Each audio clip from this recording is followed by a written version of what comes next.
Vía Pública.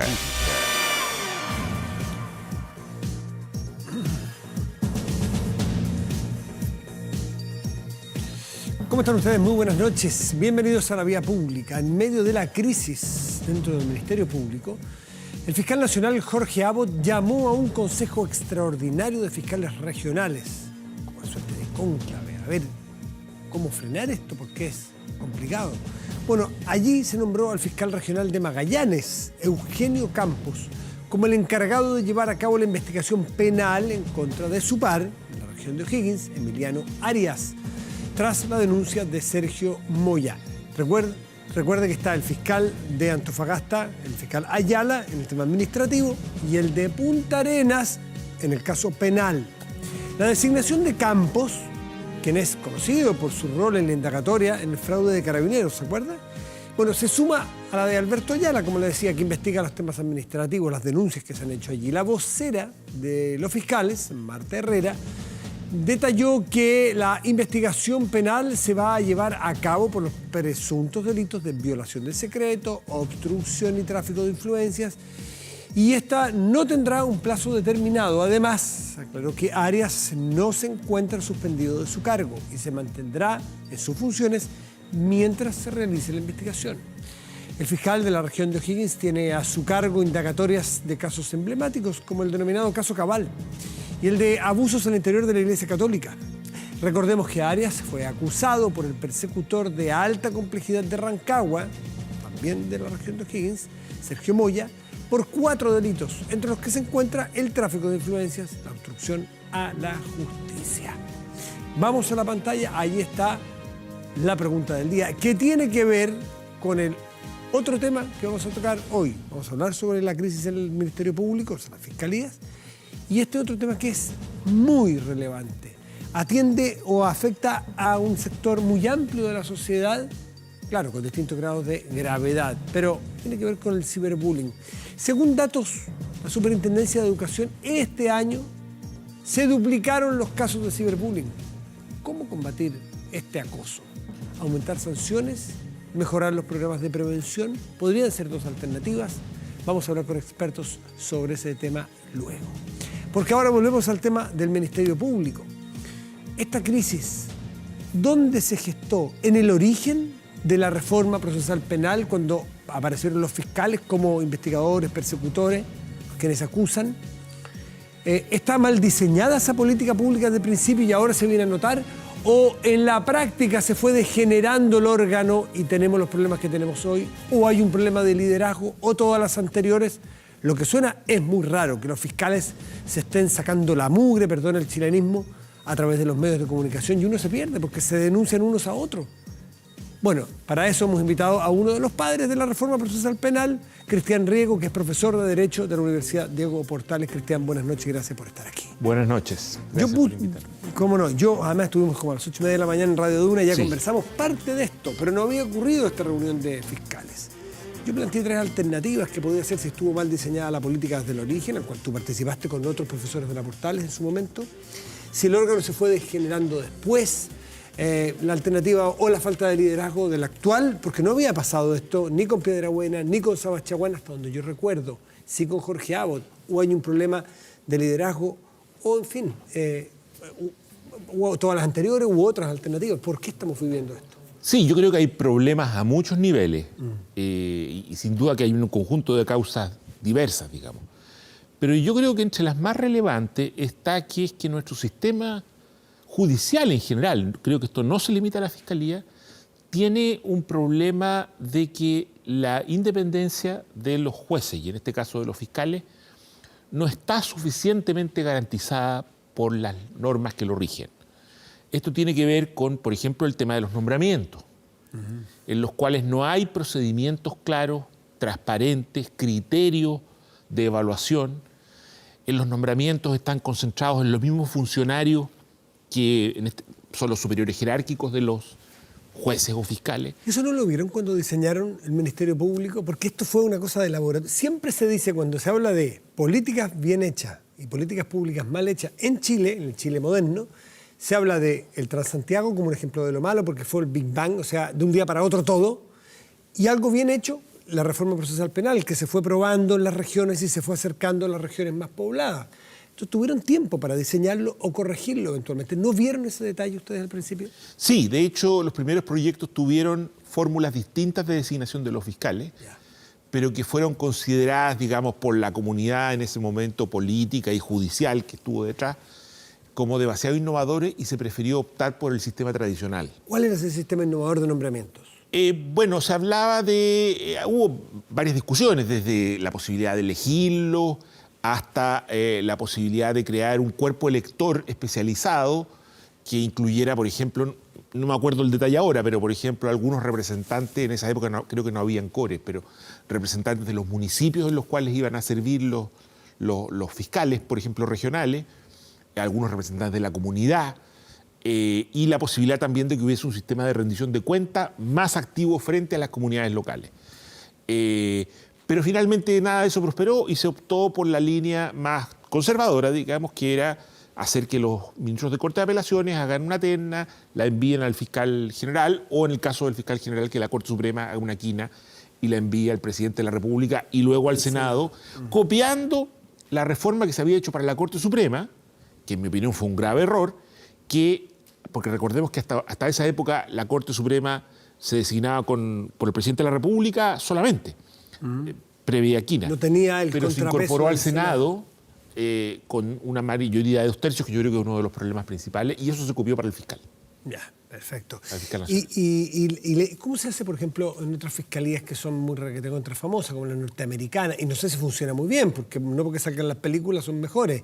No sé si ocurren estos mismos problemas, o la brasilera, ¿cómo ocurre? ¿Cómo se eligen? ¿Dónde se gestan las autoridades? Yo diría que hay, como simplificando la cosa, como dos modelos principales. Por una parte está el modelo norteamericano, en que los fiscales que nosotros consideraríamos regionales, el equivalente, son electos popularmente, en elecciones. Se presentan abogados. Exacto. Tienen que ser abogados, por partidos políticos. Son elegidos, y entonces toda la facultad que ellos tienen y los demás miembros de la fiscalía son empleados de ellos, digamos, totalmente dependientes del fiscal jefe, lo que llaman el district attorney. Y son de partidos políticos. Claro, son de partidos políticos. ¿Y tienen la capacidad de investigar o perseguir a alguien que tenga su afinidad política, o eso no se da? Claro, lo que pasa es que ellos tienen, de hecho, muchos más poderes que el fiscal chileno, porque pueden perseguir o no según les parezca. Tienen plena discrecionalidad en el ejercicio de la acción penal. Pero se produce un efecto de accountability en cuanto, si ese fiscal no persigue, por ejemplo, a sus amigos políticos, cosa que ocurre a veces, o, por ejemplo, muchas veces los estudios de abogados apoyan al fiscal, le dan dinero y eso. Bueno, la responsabilidad que él tiene es frente a los electores. La prensa lo va a denunciar y los electores no lo van a elegir, algunas veces lo van a elegir igual. Digamos. Esa es una escuela. Ese sería, como quien dice, un extremo. Y en el otro extremo sería un sistema, digámoslo así, altamente profesionalizado, en el cual los fiscales son elegidos por sistemas de concursos de mérito, pero eso significa que existen claros parámetros de evaluación. O sea, ¿qué vamos a evaluar? La experiencia, el conocimiento, que esos concursos son objetivos. ¿Dónde ocurre eso? Y eso ocurre en la mayoría de los países, incluso en Estados Unidos en alguna modalidad, en casi toda América Latina, porque estas fórmulas se reformaron en América Latina siguiendo el modelo europeo de los consejos de la magistratura, por ejemplo, o de lo equivalente en materia de fiscales, pero son sistemas de concurso totalmente, digámoslo, o por lo menos aspiracionalmente, son sistemas de concurso totalmente objetivos, en que, por ejemplo, los que evalúan no conocen a los candidatos, no tienen una relación particular. Esto corre para ministerios públicos como para jueces, ¿no sé? Nombramientos de las... En muchos casos son el mismo sistema. Por ejemplo, en Argentina, en general, se aplica el mismo sistema para ambos.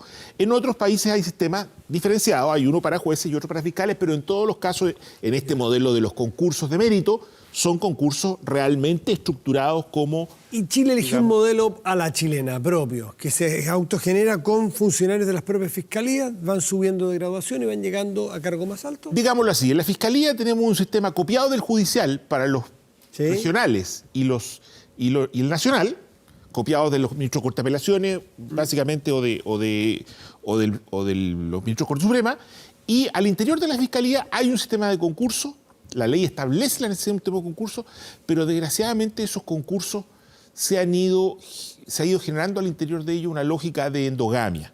O sea, esos concursos que se suponía que eran abiertos para cualquier persona, en la práctica hoy día son concursos internos en los cuales se promueve solo a quienes empezaron desde muy abajo en el propio sistema, entonces se basan bastante en el conocimiento. Y necesitas padrinos y buscar apoyos, en fin. Son concursos que supuestamente son objetivos porque tienen pruebas, digamos, en ese sentido tienen algo más de... pero están cerrados. Cristian Riegos, todo lo que me mencionas que es súper interesante, que lo han mencionado para la crisis del Poder Judicial, con los jueces de Rancagua, ahora para el tema de los fiscales, parece ser que en los nombramientos hay una clave muy importante para entender el problema. Pero si aplicáramos el mejor de los sistemas, ¿en qué hubiese cambiado la crisis que estamos viendo, por ejemplo, entre estas peleas entre fiscales? A ver, no es el único tema de los nombramientos, por eso, creo que hay una serie de otras reglas. Uno de ellos. Uno de ellos. Bueno, una de las formas en que se produce estos contactos, digámoslo así, promiscuos entre, en este caso, fiscales y miembros del poder político, en que se acercan los fiscales a los políticos a su vez se acercan, establecen lógicas de intercambio de favores, de simpatías, de relaciones permanentes, tiene que ver, o sea, un incentivo muy fuerte para hacer eso es que para poder ser nombrado y eventualmente ascender, especialmente a los cargos más importantes, se requieren apoyos. Que quiera votarlos al Senado. Porque hay que conseguir que la Corte vote por uno, bueno, y a su vez, como los ministros de la Corte son nombrados también con participación del gobierno y normalmente el senador del gobierno tiene enorme influencia sobre el Ministerio de Justicia cuando hay que elegir un ministro de la Corte. Entonces, el ser amigo del senador es positivo para luego tener los votos en la Corte. Cadena de favores. Cadenas de favores y no un sistema de mérito como el que correspondería. Ahora, eso no es lo único. Déjame ponerte otra cuestión fundamental. El tema de los contactos, de las reuniones.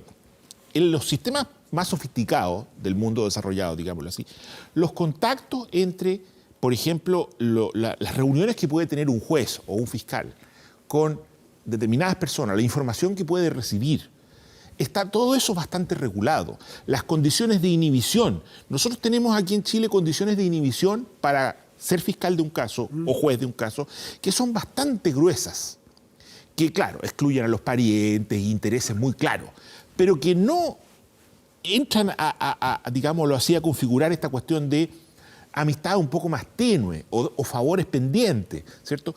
Todo eso tendría que ser regulado con mucho más detalle y mucha más especificidad y nosotros en Chile no hemos avanzado sobre eso, sino que seguimos viviendo, como quien dice, en un mundo que era más sencillo y que tenía menos problemas y digámoslo así, no hemos hecho cargo de esta cuestión. Por ejemplo, todo lo que es el lobby al interior del sistema judicial. No debiese existir en el sistema judicial nombramientos y relaciones, fundamental en lo que estamos viendo ahora. ¿Estamos a tiempo de cambiar este sistema? ¿Hay voluntad de cambiar? Bueno, yo creo que hay aquí una contradicción bien importante, porque por una parte yo creo que hay una expectativa de la ciudadanía que sin duda tiene que impactar a los políticos, digámoslo así, y por ese lado uno diría que los políticos debieran estar dispuestos a avanzar. Pero por otra parte yo creo que los políticos tienen bastante temor a dotar de mayor independencia a estos órganos, digo, a la justicia y a la fiscalía, porque, digámoslo así, han tenido malas experiencias, digamos. Bueno, la prueba es que hoy la UDI ha oficializado la petición o la intención de que los fiscales puedan ser acusados constitucionalmente como los jueces, por ejemplo, lo son. Y los fiscales que dicen, vamos a perder independencia total. ¿Para qué lado juega, por así decirlo, la mirada técnica, académica tuya?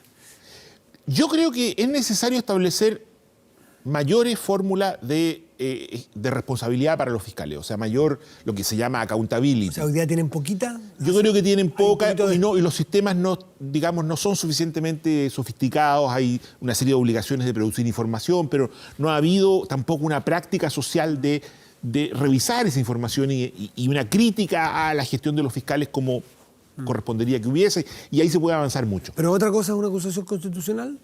Yo creo que la acusación constitucional en principio no me parece completamente mal, pero en el actual clima es claro que la pretensión de incorporarlos a la acusación constitucional es la de controlarlos políticamente, es la de sancionar, es cosa de escuchar lo que se habla por parte de los políticos respecto de los fiscales. Ellos consideran que toda esta persecución que se les ha hecho es un abuso, que es algo que no debiera permitirse, que es algo, ha sido una tropelía, cosa que no es lo mismo que opina la población. Y es cosa de ver cómo se han utilizado en el Congreso Nacional las acusaciones constitucionales. Recordemos Yanna Proboste, Harald Beyer como ministros de Educación. Exactamente, y las últimas contra el ministro de la Corte Suprema, que yo creo que fueron bastante problemáticas. Claro, que fueron vistas más bien desde la trinchera y no desde el mérito de una acusación, entonces tampoco está esa herramienta constitucional muy prestigiada, ¿no? Así es. Y por último, ¿qué es lo que la población que no somos expertos miramos desde afuera? A mi juicio con un mixed feeling, en el caso mío, este uso, ya para unos, abuso de la prensa por parte de los fiscales. Es decir, que todo lo hacen a través de la prensa, parece que alegaran, parece que investigaran, parece que mandaran recados a través de los medios de comunicación. ¿Cómo lo ves tú? A ver, yo creo que digámoslo así, la doctrina tradicional sería que la justicia tiene que operar, incluso algunos han dicho que se trata como de los dos rieles de un tren, digamos, que son dos líneas paralelas que cada una debe recorrer su camino, pero no debieran nunca interferir una con otra. La justicia tiene sus procedimientos, sus estándares que son distintos a los de la prensa. Y cada una tiene que investigar, averiguar y tomar decisiones sobre los casos. La prensa no estrictamente ella, pero la opinión pública, con criterios que son distintos. Y no debiese haber interferencias de una en otra. Esa sería la doctrina ideal. Ahora, y cada una tiene el derecho y tiene la facultad y ambas son necesarias en una democracia. Eso yo diría que hoy día en el mundo está en crisis, porque está la expectativa pública, está la cantidad de información que se produce por parte del aparato, digámoslo así, mediático, y que incluso ahora ni siquiera está concentrado, porque todos tenemos, digamos, alguna participación en él, que yo diría que está resultando bien difícil poder preservar el que la justicia funcione de acuerdo con sus propios parámetros y no se deje influenciar por la expectativa social. Yo creo que hoy día ese es el principal problema y hay que tener mucho cuidado, digámoslo así, hay que cuidarlo especialmente para evitar que termine, digámoslo así, la lógica de la prensa, la lógica de la publicidad, avasallando los valores del sistema judicial. Ahora, yo en todo caso no creo que ese sea el principal problema. Creo que el sistema judicial igual se beneficia del escrutinio público. Con la transparencia que la prensa le Absolutamente. Y todas estas cosas que estamos viendo aparecer, digamos, es mucho mejor que salgan a la luz que se mantengan ocultas. Problemas multifactoriales, como podemos ver en este diagnóstico rápido que nos hace Cristian Riego. Muchísimas gracias por estar esta noche aquí en Vía Pública. No, gracias a usted. Que te vaya muy bien. Buenas noches. Y en el tema que pronto seguimos conversando, tiene que ver con los datos de la Superintendencia de Educación, que este año, según ellos, se duplicaron los casos de ciberbullying. ¿Cómo combatir este acoso? Aumentar las sanciones. Un 69% de las personas que responden esto creen que esa es la vía. Mejorar los programas de prevención, el 31%. A la vuelta de este corte hay dos expertos que nos van a ayudar a entender un poco más y quizás dar, no recetas, pero dar su mirada respecto de qué hacer con esta nueva patología social, si se quiere. Pausa y volvemos en Vía Pública.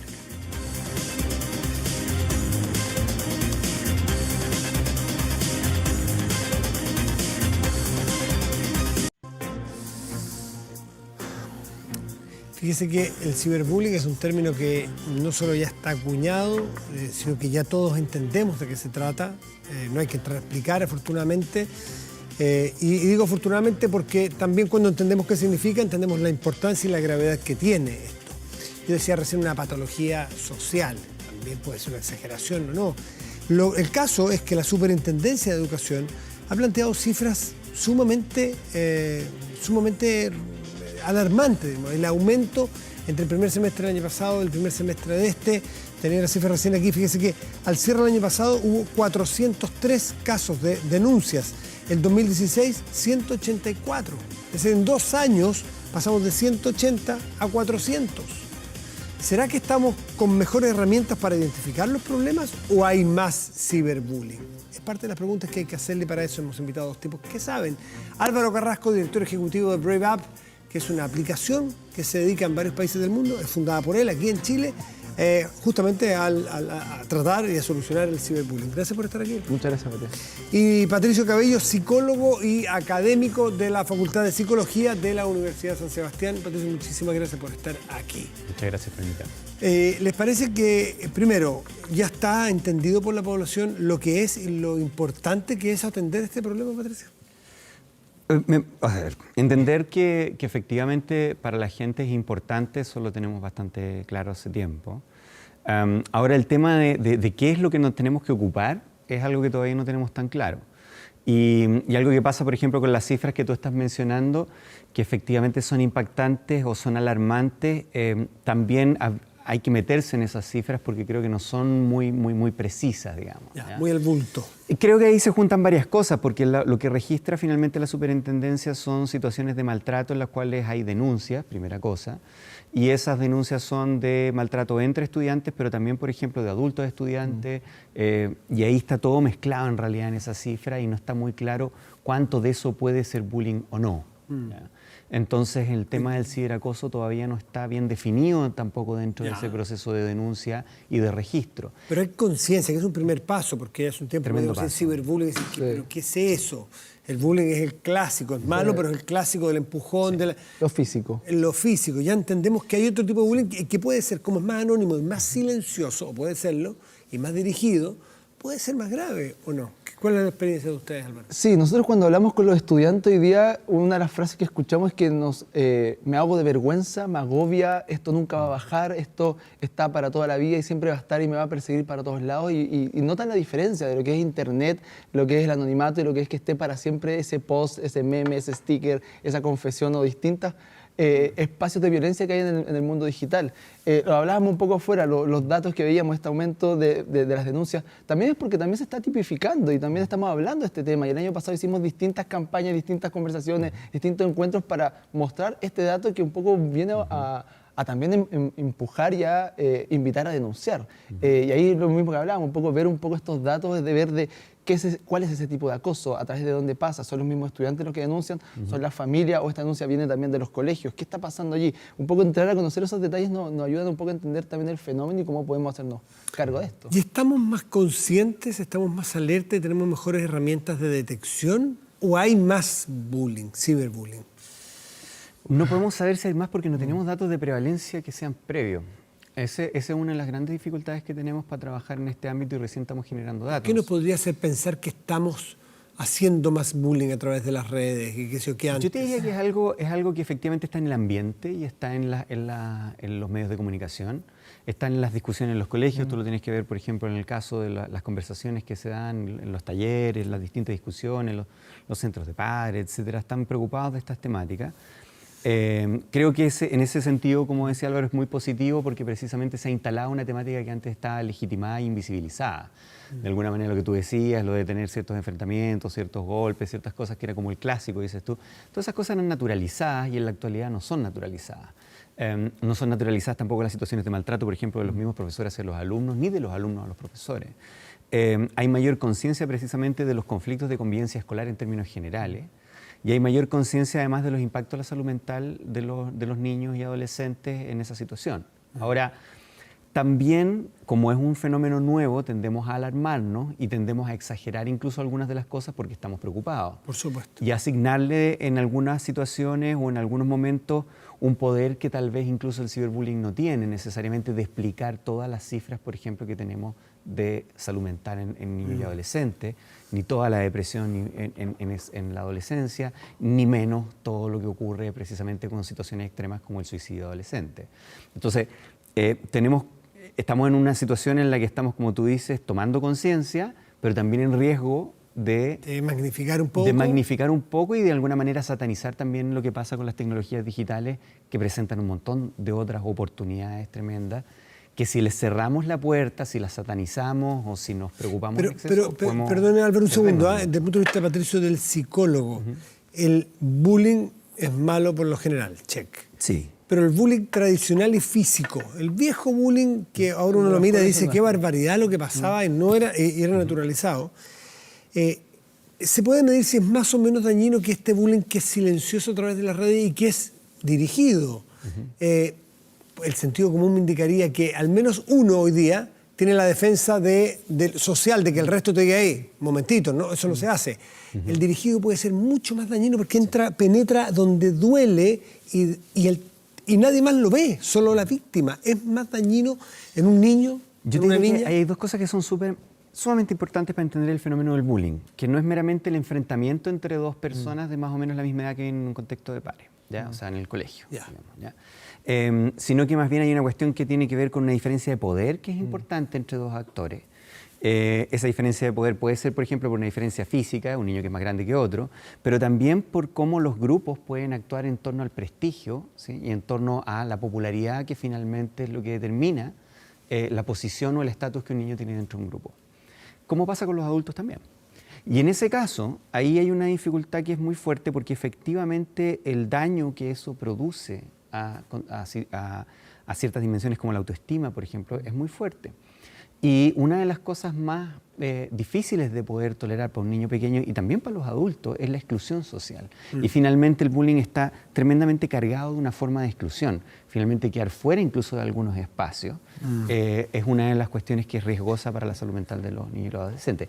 Lo que decías tú sobre el bullying físico, ahí hay algo que no es que sea mejor. No. Pero genera cuestiones que son visibles, que hace que los adultos estén mucho más alerta y que efectivamente intervengan de manera más... es más visible, se puede actuar entonces. Es más visible. ¿No? Y estas otras formas pueden ser más insidiosas, menos visibles y puede pasar más tiempo antes de que nos demos cuenta que pasa algo. Pero sí, a nosotros cuando hablamos de este espacio nos gusta hablar de la convivencia escolar digital. La violencia que uno ve en línea, en distintos canales, muchas veces refleja lo que está pasando en la misma sala de clase, en el mismo patio. Es un comportamiento, es una nueva plaza, pero digital. Sí, en nuestro tiempo, uno en la pelea iba a la plaza y se juntaba allí. Bueno, esta plaza física ya no existe, está a través de Internet. Y entra lo que tú dices, entra el famoso anonimato, que para mí es lo peor que ha creado Internet hoy en día, esa posibilidad de escudarnos detrás de cualquier cuenta y decir lo que quiera a la otra persona. Ese poder, ese anonimato, te permite decir y hacer lo que quieras sin medir las consecuencias de esto. Y algo que nosotros también nos damos cuenta cuando hablamos con los estudiantes es que son muy ingenuos en Internet. Uno cree, tenemos este famoso mito del nativo digital, este chica nació después del 99, 2000, que no conoce un mundo sin Internet y que prácticamente es un usuario perfecto de Internet, solo porque ha habitado siempre en ese espacio. Y no es así. También tienen menos controles. Tienen menos controles, tienen menos filtros, tienen menos cuidados, aceptan a cualquier persona en sus amistades, agreden sin darle lo mismo lo que pueda pasar, porque esto está en el mundo virtual. Y también es un error que nosotros cometemos, que le damos este espacio digital como si fuera otro planeta, si fuera otro espacio. Álvaro Carrasco, tú tienes esta aplicación, es decir, tú estás en terreno en lo virtual. La brecha generacional de la cual haces mención tú impide, y aquí el psicólogo también nos puede ayudar, impide a que los padres o los profesores puedan estar encima y puedan abordar adecuadamente este problema, porque los códigos de comunicación son muy distintos. Un niño de 8 años y un viejo de 45, casi 50. A veces te dicen, no, es que tú no entendís nada. Sí, pero ahí yo, no sé, ahí tal vez vamos a discrepar, pero yo no le echo la culpa a la brecha generacional. Yo creo que eso es una excusa que las familias hoy día se están poniendo de que yo no entiendo esto y como no entiendo, no soy parte y enséñame tú a usar WhatsApp. No. El padre y la madre son los que crían, los que enseñan y los que guían y mentorean en todo proceso, en todo. Cada cosa que tu hijo o tu hija va a hacer te pide permiso, pero cuando hablamos de Internet, como que los papeles cambian. Y la hija, el hijo le enseña al padre y a la madre. Sí, uno no sabe aprender la impresora a veces, los niños tienen que ayudarte. Pero sí, ayudarte, pero no enseñarte a usar esto. Porque una cosa es saber utilizar una herramienta, que es descargar una aplicación, usar WhatsApp o Instagram, y la otra es saber cuidarse en Internet. Y son cosas totalmente distintas. Sí. Y ahí en ese cuidarse entramos como adultos, somos nosotros, colegio, familia, los que les damos esa herramienta a los niños y a las niñas. ¿Puedo intervenir? No me refiero a mí. Un padre, una madre, un profesor. ¿Puedo intervenir en un niño, dependiendo de la edad? Me imagino decirle, a ver, veamos tu cuenta de Instagram. Veamos qué estás chateando, qué estás posteando tú, qué te están poniendo a ti. O sencillamente hay que confiar en la confianza, en la búsqueda más por arriba, porque si no tú Va a perder ese... va a perder ese... ¿Cómo se Fíjate que hay varias cosas que se mezclan, porque por una parte nosotros tenemos un estudio que es un estudio nacional que además se ha aplicado en otros países en América Latina y en otros países en el mundo, por lo tanto un modelo bastante validado, donde nosotros hemos encontrado algo sumamente consistente que se encuentra también en otros países. Y es que, por ejemplo, todas las mediaciones que tienen que ver con restricciones, las mediaciones restrictivas, tienen poco impacto en la reducción de los riesgos. ¿Ya? Tienen poco impacto en la reducción. Tienen mucho más impacto en la reducción de los riesgos las mediaciones activas. ¿Cómo sería una? Las mediaciones activas son hablar sobre lo que ocurre en Internet, navegar, por ejemplo, juntos, utilizar dispositivos juntos, por ejemplo, comentar algunas de las páginas, recomendar algunas de las páginas y una serie de otras cosas para las cuales el adulto tiene que estar más implicado también cognitiva, afectiva y dar más tiempo. Las mediaciones más técnicas que tienen que ver con formas de bloqueo, etcétera, no tienen ningún impacto tampoco en la reducción de los riesgos. Y la dificultad es que efectivamente las mediaciones más activas, que son estas que son más difíciles finalmente, están muy asociadas con otras formas de comunicación familiar más en términos generales, ¿sí? Son familias en las cuales se escucha más a los niños, son familias en las cuales los niños tienen formas de diálogo y tienen algún tipo de voz dentro de lo que... Y así ellos lo dicen, digamos, en los cuestionarios que nosotros aplicamos incluso. En mi familia me escuchan, en mi familia toman en cuenta lo que yo pienso, etcétera. Y esas familias además también tienen reglas más claras, no necesariamente más restricciones, sino que reglas más claras respecto de ciertas formas de comportamiento. A su vez tenemos, esto es una cadena, a su vez tenemos que los padres que tienen precisamente más educación son los que tienen más recursos para generar estas formas de mediación también. Entonces, ahí el trabajo con los padres es fundamental. Y de alguna manera, claro, no hemos ido de alguna manera saliendo un poco de esa responsabilidad o no queriendo hacer el gasto, digamos, de tiempo para poder aprender y finalmente, efectivamente, poder ser mediadores efectivos. Lo que no quiere decir ser expertos digitales, porque los niños tampoco lo son. Y de hecho los estudios que nosotros tenemos van en el mismo sentido de lo que dice Álvaro, o sea, ya superamos hace rato esta idea del nativo digital y esa idea. Porque además tenemos un montón de muchachos que están subconectados finalmente. O sea, nosotros tenemos que el 53% de los usuarios de Internet entre 9 y 17 años se conectan más bien en su casa y con un teléfono celular, lo cual permite muy pocas cosas que son parte de las oportunidades que efectivamente las tecnologías digitales te dan. Permite algunas, pero hay muchas otras que no te permiten.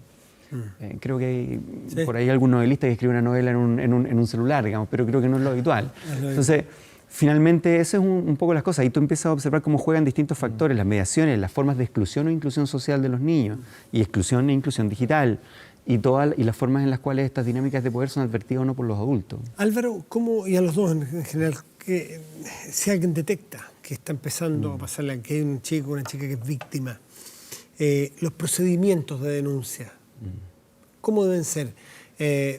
¿A través de padre a padre o al colegio, o dejar que los niños resuelvan esa vieja historia que ellos se arreglen, lo mejor dejémoslo a la antigua, pues, ¿se acuerdan cómo era? ¿No? Que se peguen dos combos en el colegio y se van a hacer amigos. Claro, hoy no parece muy sofisticada esa solución, ¿no es cierto? Nadie le diría a un padre, pégale un combo de vuelta. Bueno, te sorprenderías. Bueno, a lo mejor sí, pero no es muy razonable. ¿Cuáles son las formas de detección? ¿Cuál es el paso a seguir? Para nosotros, lo que nosotros siempre tratamos de que pase hoy día es esta famosa alianza colegio-familia. Creo que en Internet es clave. Hay por ley, cada colegio tiene su equipo de convivencia escolar, con una dupla psicosocial que tiene un protocolo de actuar, un manual de convivencia escolar, y son ellos quienes deben también enterarse de esta situación. Porque como te digo, esta convivencia escolar digital también involucra al mismo establecimiento. Para mí, si es que este chico, esta chica, te cuenta a ti como padre, me está pasando esto, lo primero que deberíamos hacer es generar estos nexos, esta conexión con el colegio, y junto a ello empezar a trabajar este tema. Yo no recomiendo, no sé qué dices tú, pero eso de llamar al papá y enfrentar y encarar y solucionar la situación de afuera, no creo que sea la manera correcta. A través del colegio. A través del colegio, que haya un mediador, que haya alguien que pueda activar estos protocolos de acción, porque el colegio y uno cuando entra, tú cuando matriculaste a tu hijo o tu hija, firmaste el compromiso, firmaste el manual de convivencia y asumes que estás dentro de esta comunidad escolar. Entonces necesitamos de esta comunidad para solucionar este problema. Porque, ojo, no es solamente la solución del caso, no solo la mediación, es después la integración de estos dos estudiantes, de la víctima y el agresor, al curso, lo más importante de todo. Es como esto continúa en el proceso, porque si pasa en séptimo, octavo, este chico, esta chica va a estar hasta cuarto medio allí, y cómo se mantenga en ese colegio es igual de importante a la solución de ese caso. Y ahí necesitamos al equipo de convivencia. Patricio, ¿tú cómo recomendarías desde tu mirada profesional la acción una vez que uno detecta que su hijo está siendo o víctima o victimario Sí. o hijo o hija de un hecho como este.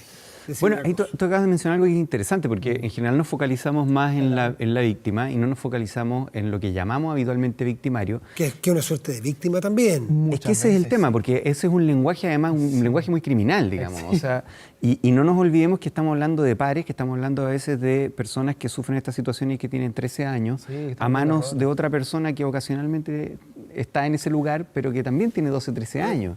No estamos hablando de alguien que viene en un platillo volador desde un mundo paralelo, digamos, sino que son muchachos que conviven en un espacio escolar. Entonces, efectivamente, la etiqueta de victimario también es una cosa muy fuerte. Y efectivamente, además, nosotros encontramos que, por ejemplo, las formas más complejas de ciberbullying que nosotros hemos investigado, que son las que mezclan bullying digamos, multicanal, le llamamos nosotros, ¿ya? O sea, que es presencial, que es En el online. patio, a la salida del colegio En todos y lados. también en las redes. Es multicanal, en muchos canales, tienen un promedio, además de la cantidad de canales, mucho más alto que el resto de las otras modalidades de bullying que nosotros hemos, en nuestras investigaciones por lo menos, detectado. Y ahí tenemos que, por ejemplo, el 40%, que además la mayor parte de ellos son niñas, el 40%... Hay más ciberbullying.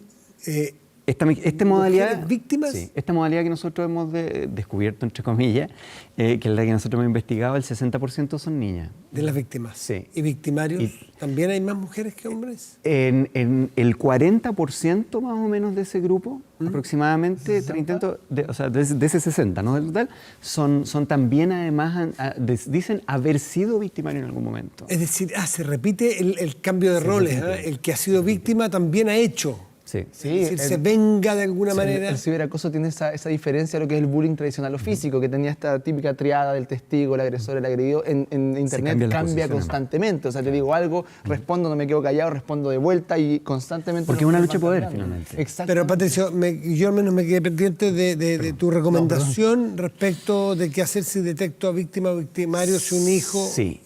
Fíjate, volviendo al tema de los victimarios, es muy difícil que los padres tomen la decisión finalmente porque es casi como una autodenuncia, digamos, el pasar al acto de generar espacios de diálogo. Creo que la primera cosa es no legitimar lo que está pasando ni como víctima ni como victimario, ¿ya? Eso significa no validar, por ejemplo, esto que decía, anda y pégale un combo, por ejemplo. Eso es de alguna manera, no solamente porque eso produce más violencia, sino porque efectivamente no atacas lo que está pasando en ese espacio, ¿ya?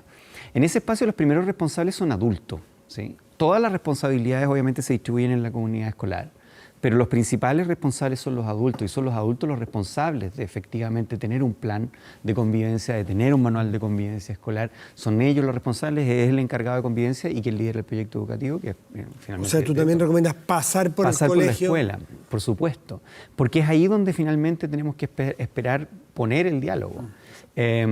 Una de las soluciones que algunos de los padres dan es sacar al niño al colegio, por ejemplo. Y ese niño a veces ahí le pasan algunas cosas que otra vez es victimizado porque de alguna manera es sacado de un espacio con un riesgo enorme de entrar en otro contexto donde también podría no encajar o donde pierde incluso las pocas redes que sí tenía en esa escuela en la que estaba. Entonces, los padres como evitando un poco el conflicto y además produciendo un círculo, digamos, de evitación de conflicto, ¿ya?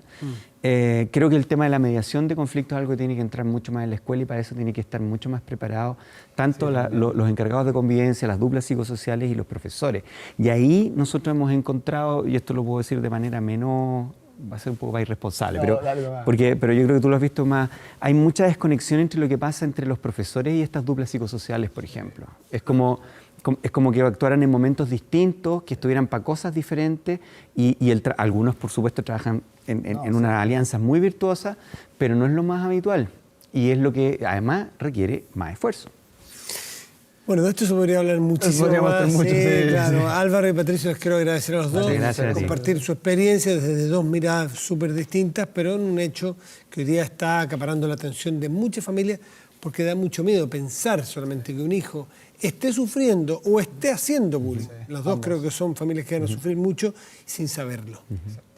Les quiero agradecer nuevamente a los dos. Muy buenas noches. Hacemos una pausa y volvemos aquí en Vía Pública.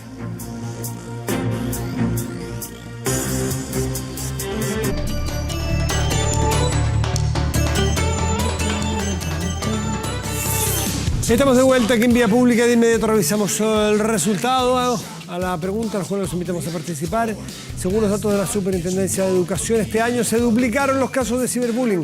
¿Cómo combatir este tipo de acoso? Aumentando las sanciones 68%, mejorando los programas de prevención 32%. Vamos a nuestro portal de noticias24horas.cl, que tiene TVN y Canal 13 transmitirán en conjunto Copa América de Brasil. Desde nuestro lado, la transmisión con nuestra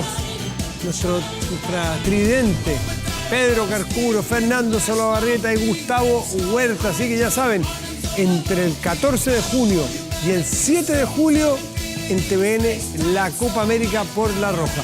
Si alguno se lesiona, puedo estar en la banca. Habemos mucho interesados en estar ahí en las transmisiones de la Copa América, pues somos futboleros. No, suerte a nuestros compañeros porque son los que la llevan, los que saben, en las pantallas de TVN la Copa América. Y tenemos, naturalmente, muchas otras noticias aquí desde la economía, la política, lo internacional, videos de programa. Fantástico este portal, 24horas.cl. Vamos a la temperatura en Santiago en este momento. Los termómetros marcan 10 grados con 5 décimas. Nublados los cielos de la metropolitana. Para mañana, miércoles, se esperan chubascos. ¿A qué hora serán los chubascos? A mí me perdí. ¿A qué hora serán los chubascos? Si me pueden decir. Fantástico. Para saber si uno sale con un paragüita al mediodía. Muchas gracias, don Albert. Chubascos. 14 grados para mañana la máxima probable. Y para el jueves, el sol nuevamente estará despejado. 20 la máxima. Ojo, en la máxima. No vaya a creer usted, porque en la mañana tempranito, o no, que hace frío cuando uno sale. Bueno, vamos a otras regiones. Panguipulli, región de los... Yo creo que ese está en los ríos todavía, o está en los lagos. Yo creo que está en los ríos. No voy a jugar porque está en la región de los ríos. Estamos ahí en los límites. Si me ayudan también, yo se los aclaro. Nublado, máxima 17 grados en Panguipulli. Y en Chañaral, máxima 19 grados. Región de Antofagasta, parcial. Los cielos, máxima 19. Provincia de Valdivia, eso es la región de los ríos, pues. Esta vez la chunté.